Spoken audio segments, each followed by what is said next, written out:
এরকম হেলদি চরম সুস্বাদু ক্যাশনার সালাদটা যদি আপনারা চাইনিজ রাইস আর নর্মাল পোলাওয়ের সাথে সার্ভ করেন, যে কেউ এটা প্রেমে পড়বে। আমি যতবার এটা বানিয়েছি সবাই খুব প্রশংসা করেছে আর রেসিপিটা জানতে চেয়েছে। আমি তো এই সালাদটা আমার ডায়েটেও খাই, কারণ এটা অনেক হেলদি। কিছুই না, মাত্র কয়টা উপকরণে এটা বানিয়ে নিতে পারবেন। বানানো অনেক সোজা। জাস্ট ক্যাশিউ নাট এবং চিকেন ব্রেস্ট পিসগুলো ঘিয়ে ভেজে নেব, সাথে শসা টমেটো কুচিয়ে নেব, পেঁয়াজ কুচিয়ে নেব, মরিচ কুচিয়ে নেব, আর বাড়িতে বানানো মেয়োনিজ আর একটু টক দই ছেঁকে নেব, নিয়ে এর সাথে মিলিয়ে দেব।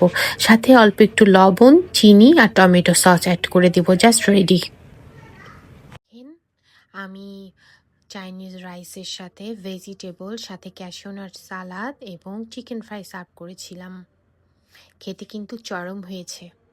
Thank you. আর হ্যাঁ, মেয়োনিজের রেসিপিটা যদি লাগে অবশ্যই আমাকে জানাবেন। ধন্যবাদ। Please like, share and comment please.